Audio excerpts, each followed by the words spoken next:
Elbi adalah warga desa Bowone, Kecamatan Tabukan Selatan Tengah, Kabupaten Kepulauan Sangihe, Sulawesi Utara.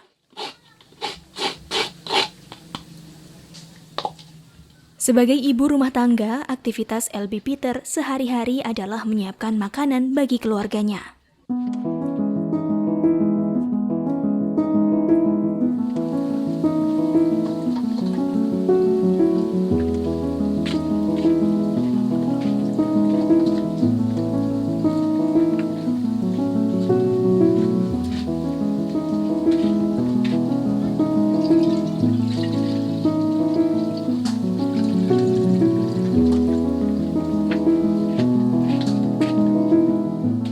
Menu yang ia siapkan hari ini adalah sayur nambo, sayur yang ia dapatkan dari pekarangan rumahnya sendiri.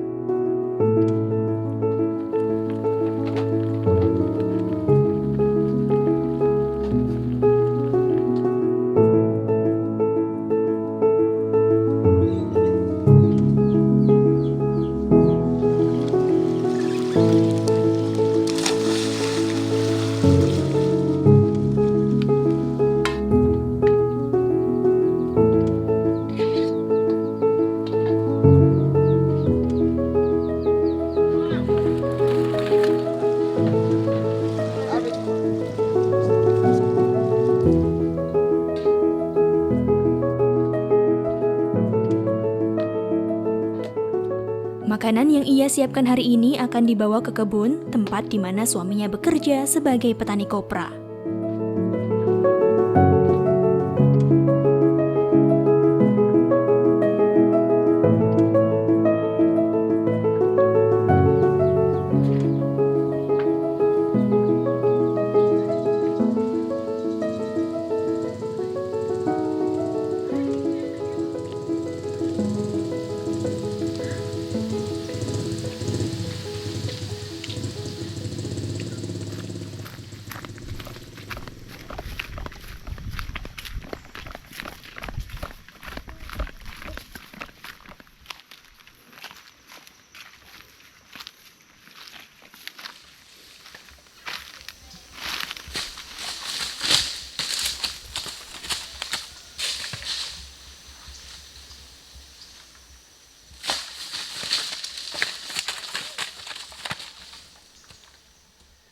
Kelapa adalah salah satu komoditas warga Kepulauan Sangihe, termasuk bagi keluarga Elbi.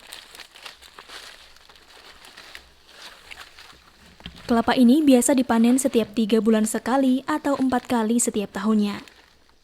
Kelapa kemudian diolah menjadi kopra yang memiliki nilai jual hingga 1 juta rupiah.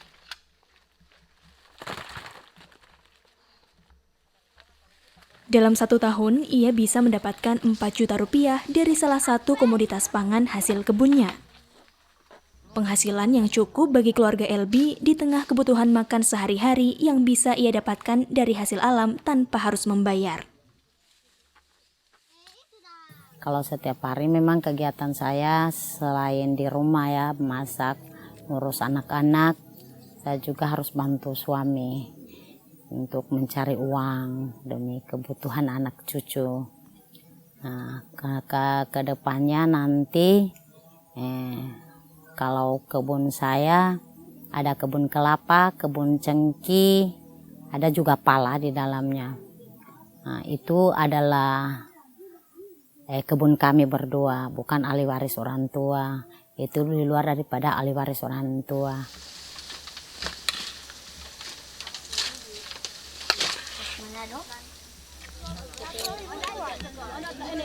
Ini ada 20 ini ya. Terus ya nomor orang tunai. Ada 20 nih, 20 nih.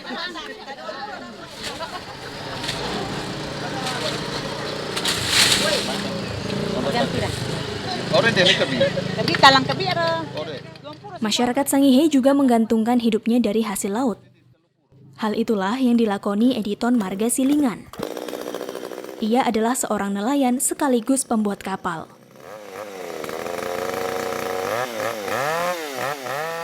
Untuk pembuatan 1 unit kapal ukuran 23 meter, waktu yang dibutuhkan untuk pengerjaan selama 3 bulan lebih.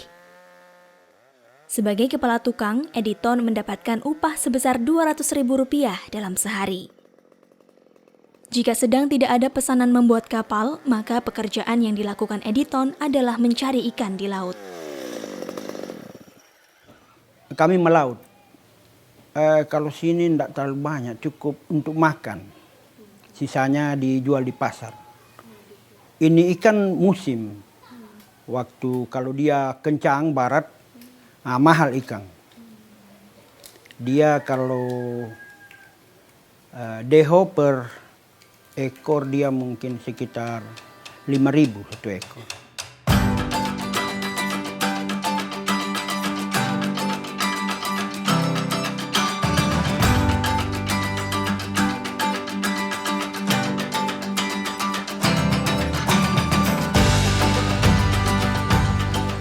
Pulau Sangihe memiliki luas 73.700 hektar. Dengan penduduk sekitar 140.000 jiwa, sebagian besar masyarakatnya hidup dengan mengandalkan hasil bumi. Masyarakat memanfaatkan wilayah daratan dengan mengolah berbagai komoditas perkebunan.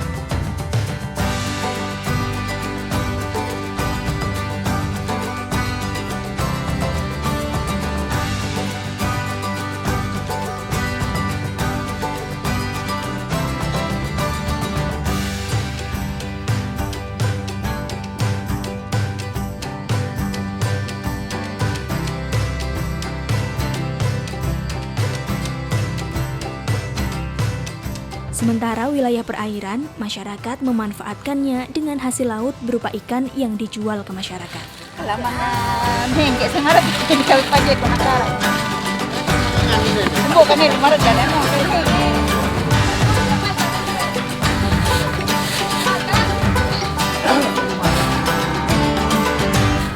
Namun belakangan, sumber penghidupan masyarakat Sangihe terancam.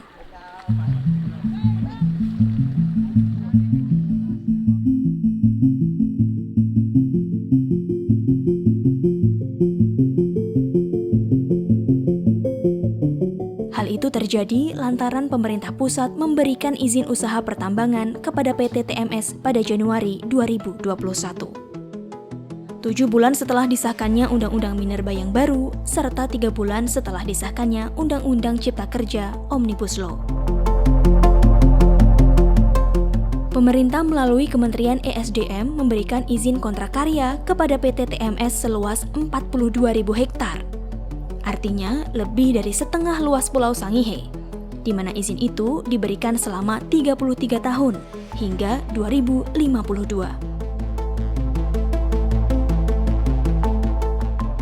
Dari perencanaan konsesi tambang emas di Pulau Sangihe, wilayah Bowone diproyeksikan menjadi lokasi pabrik pengolahan mineral.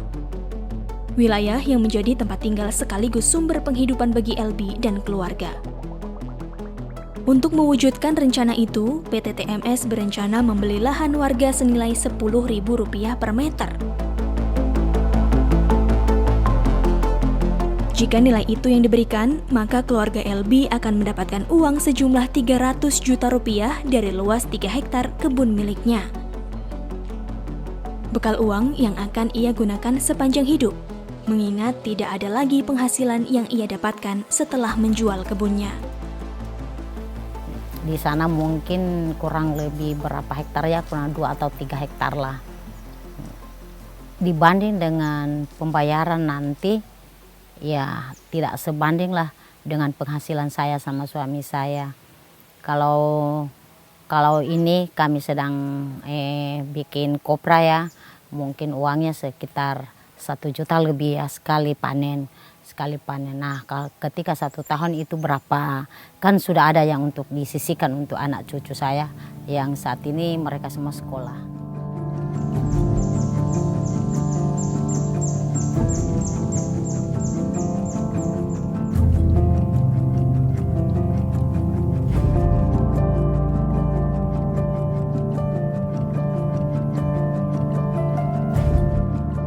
Salah satu kawasan yang masuk dalam wilayah izin tambang emas adalah Gunung Sahendaruman.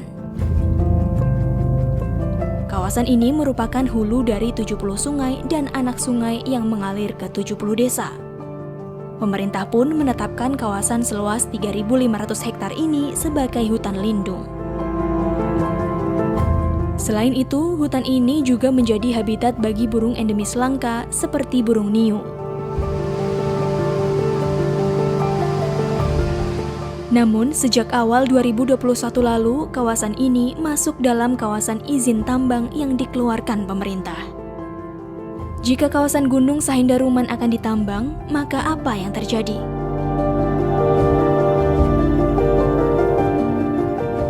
PT TMS berencana akan menggunakan metode tambang terbuka di kawasan Gunung Sahendaruman.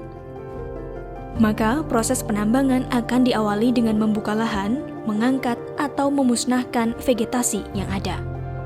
Setelah itu, proses penggalian pun dimulai.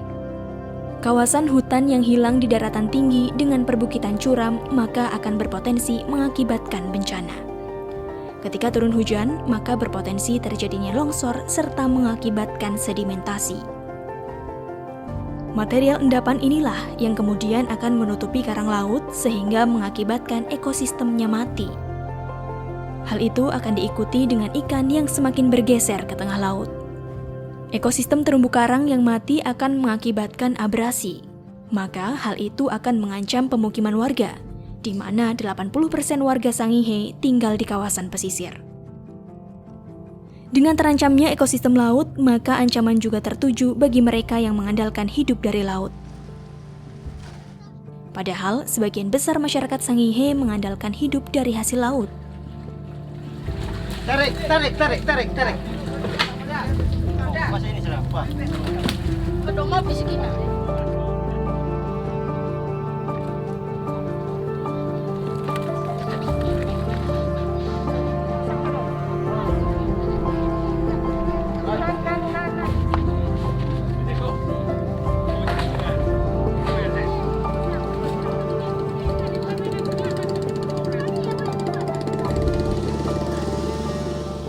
Termasuk Editon yang masih berprofesi sebagai nelayan di sela-sela waktu membuat kapal.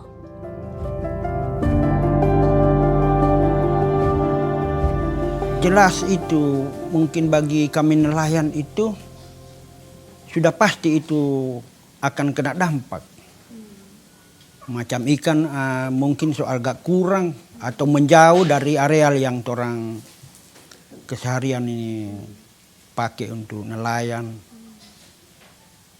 Jadi jelas dia punya dampak itu menurun hasil. Sekarang pertanyaannya adalah, apakah mereka tahu bahwa hal itu akan terjadi di kemudian hari? Mereka tahu. Tetapi ingat, ambisi korporasi ini ketika dia mendapatkan bahwa di situ ada emas, maka mereka akan menggerenjangi. Dan ini sudah banyak terjadi di mana tempat. Mereka akan menggali habis sampai memang kekayaan alam emas yang ada di dalam itu boleh dibilang dikatakan habis. Bahkan kalau mereka menemukan mineral lain lagi, pasti mereka akan tertarik juga dan mereka terus akan menggali.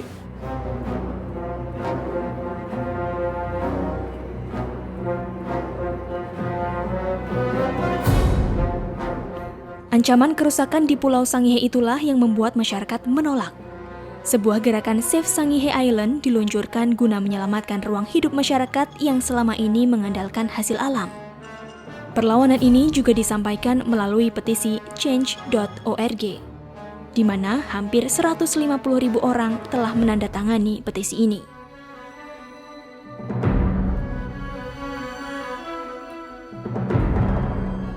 Pilihannya cuma satu, lawan. Ya, kalau kita cuma diam, berarti kita menikmati apa yang kedepannya akan sangat menyesal. Ya, sebenarnya kita kan bukan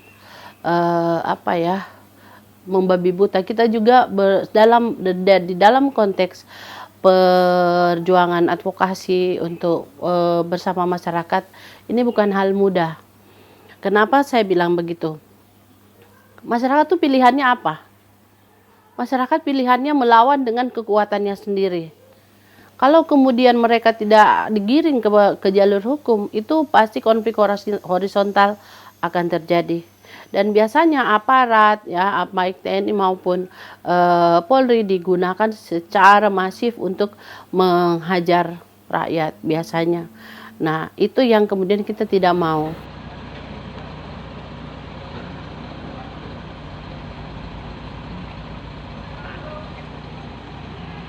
Kami masyarakat Sangihe menolak dengan tegas kehadiran PT TBS. Hidup rakyat! Hidup rakyat! Hidup! Tolak PT TBS!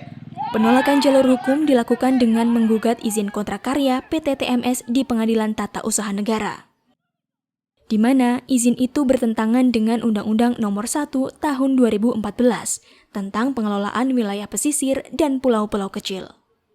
Bahwa kawasan pulau dengan luas di bawah 2.000 km tidak boleh ada aktivitas penambangan. Jadi apapun yang dilakukan di pulau kecil itu harus ada rekomendasi atau izin dari KKP karena mereka yang berwenang untuk itu. Nah, persoalannya Sangihe ini kan luasannya hanya 736 kilometer, ya. Limit dari pulau kecil itu 2.000 ke bawah. Jadi itu kan nggak sampai setengah, nggak sampai 1.000. Berarti apa? Sangihe itu pulau kecil sekali, gitu. Dan jadi nggak boleh, tidak boleh dipaksakan untuk ditambang. Masalah yang dihadapi masyarakat Sangihe adalah buah dari disahkannya Undang-Undang Minerba yang baru, Nomor 3 Tahun 2020. Salah satu ketentuannya adalah setiap izin tambang menjadi wewenang pemerintah pusat, termasuk pengawasan serta tanggung jawab sosial dampak pertambangan. Selain itu, tanggung jawab kerusakan lingkungan juga dikurangi. Perusahaan kini bisa memilih salah satu proses rehabilitasi lingkungan, yakni reklamasi atau pasca tambang. Jaminan perpanjangan izin tambang pun semakin dipermudah demi peningkatan penerimaan negara. Bahkan, jaminan keamanan juga diberikan bagi pengusaha. Jika ada masyarakat yang dinilai mengganggu, akan terancam pidana, apapun alasannya.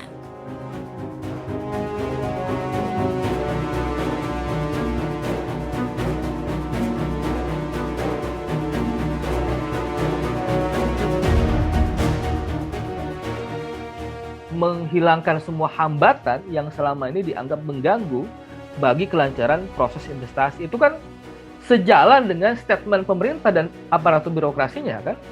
Pak Jokowi itu berkali-kali mengatakan begitu. Menteri-menterinya itu juga berkali-kali mengatakan begitu, bahwa kita mesti mengupayakan agar proses investasi semudah mungkin dilakukan di Indonesia. Dan praktiknya ternyata di dalam politik perundang-undangan adalah memangkas kewenangan di tingkat daerah. Selain itu, keputusan pemerintah pusat dalam izin tambang juga diperkuat dengan Undang-Undang Cipta Kerja. Konsultasi publik yang sebelumnya diatur oleh Undang-Undang Perlindungan dan Pengelolaan Lingkungan Hidup telah diubah, di mana ketentuan itu dihapus sehingga izin yang dikeluarkan bisa melalui persetujuan pemerintah pusat dan pemerintah daerah. Proses pemotongan jalur birokrasi, karena kan semangatnya di dalam Undang-Undang 3 2020 itu mencabut kewenangan daerah ya. Itu kalau kita baca semangatnya Undang-Undang Cipta Kerja kan juga begitu, mencabut semua atau men-take over semua kewenangan di tingkat daerah. Kenapa begitu? Agar proses birokratisme di dalam pemberian izin itu juga bisa dipangkas, dengan kata lain bahwa kewenangan daerah selama ini menurut pemerintah pusat, karena kendali kepentingan modal itu sekarang ada di pusat, itu dianggap sebagai bagian yang mengganggu aktivitas para pemodal atau para pebisnis.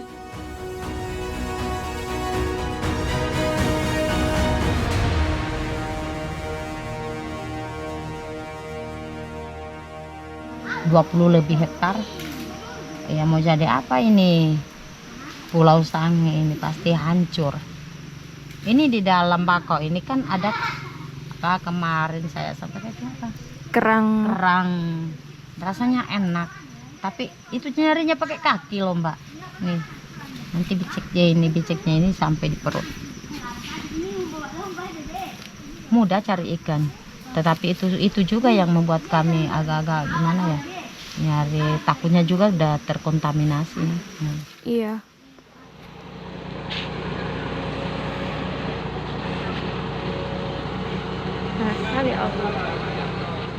Di tengah proses persidangan yang masih berlangsung, satu persatu alat berat milik PT TMS masuk ke Pulau Sangihe. Alat berat yang digunakan untuk membangun infrastruktur pertambangan.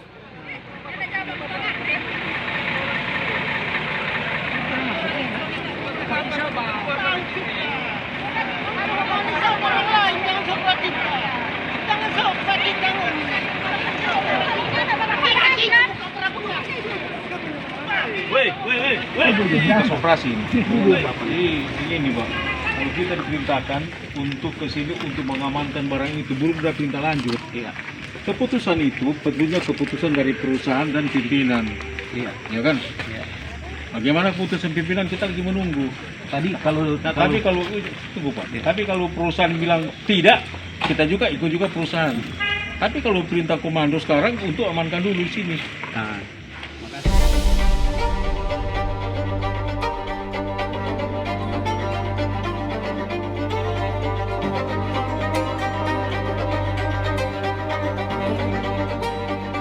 Akhir Januari 2022, Luhut Binsar Panjaitan dijadwalkan menghadiri acara sidang Majelis Persekutuan Gereja-Gereja Indonesia di Sangihe.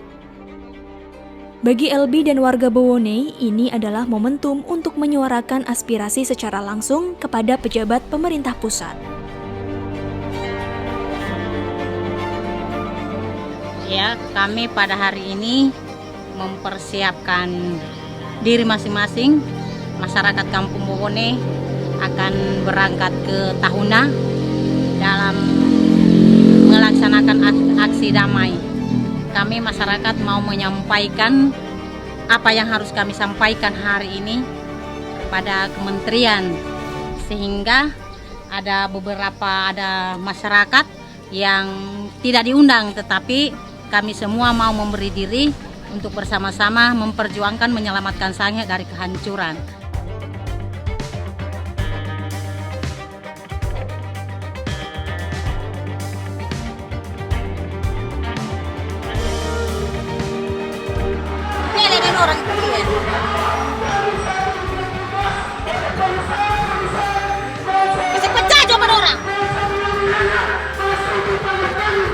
Di tengah perjalanan, aksi damai yang mereka lakukan pun diadang aparat kepolisian.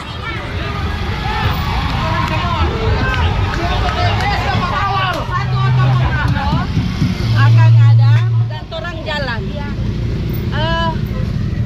Boleh begitu juga. Tapi saya minta tolong di atas ini turun semua ya. Ya, kami juga minta tolong untuk Bapak Kepolisian kalau ada alat berat atau apapun itu yang tidak dikawal Bapak sekalian. Itu yang paling bagus itu. Gimana Bu? Aman? Jadi, boleh jalan? Ya, enggak. Jadi mobil parkir, kita jalan dari sini aja ke sana, nggak apa-apa. Oh boleh. Jadi satu mobil komando. Oh, yang lain saya jalan? Ya, jalan aja nggak apa-apa, nggak masalah.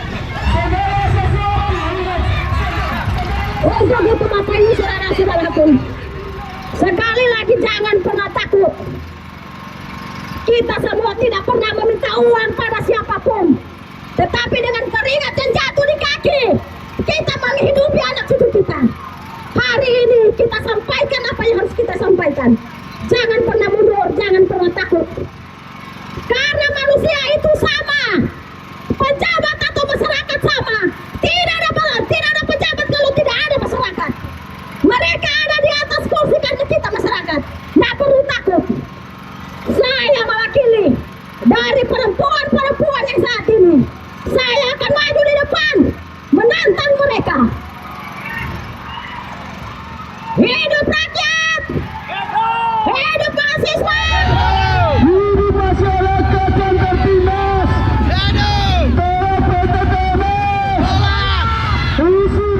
Memang ingin menyampaikan aspirasi kami penolakan tegas itu kepada Menteri Kemenko Maritim, ya Pak Luhut.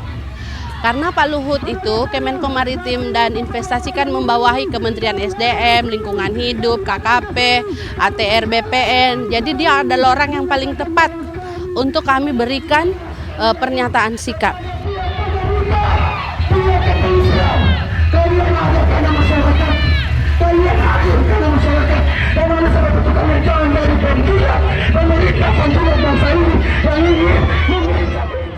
Namun, upaya menyampaikan aspirasi secara langsung itu pun gagal. Jadi tolong rekan-rekan, saudara-saudara dari Bamako atau dari mana saja. Ini cuma datang Pak.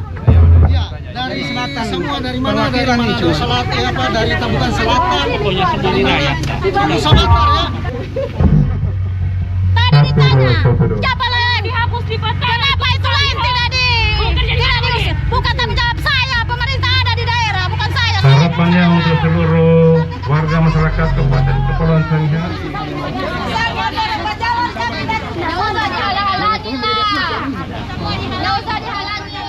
Maksudnya bagaimana biar kita ada jalan tengahnya?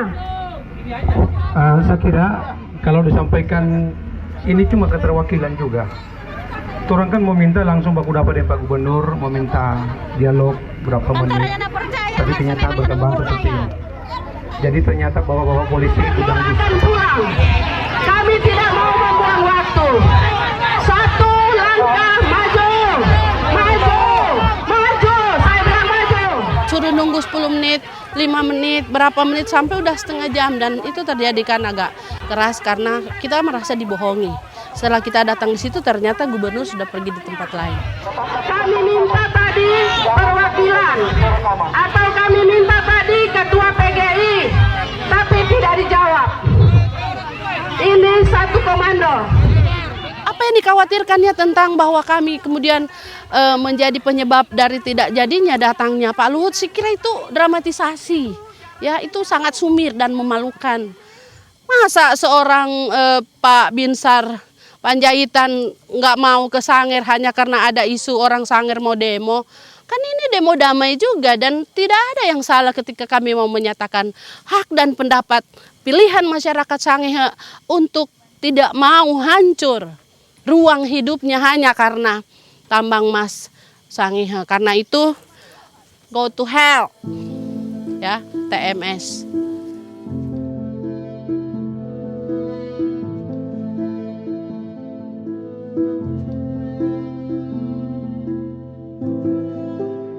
Di tengah upaya warga Sangihe memperjuangkan haknya, Pengadilan Tata Usaha Negara mengeluarkan putusan.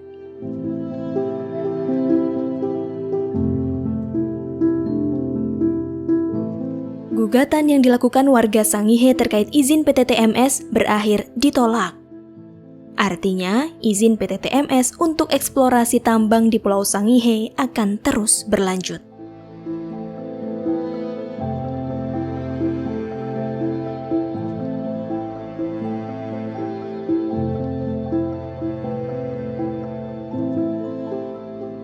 Kini, Pulau Sangihe dalam ancaman kehancuran yang berdampak pada masyarakat.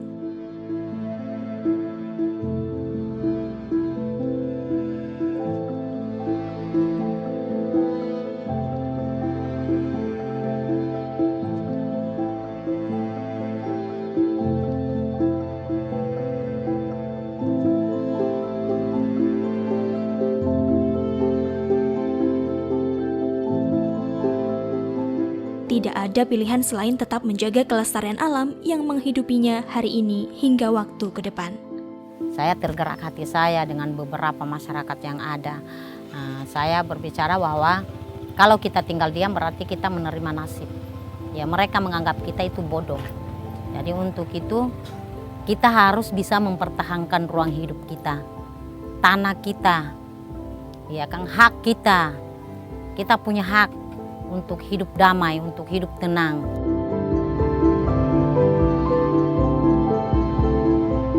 Macam saya ini umur sudah 57 tahun, tapi kami berpikir untuk anak cucu ke depan, generasi. Untuk menikmati ini ketika Pulau Sangir ini sudah dijual ke perusahaan, jelas itu akan rugi.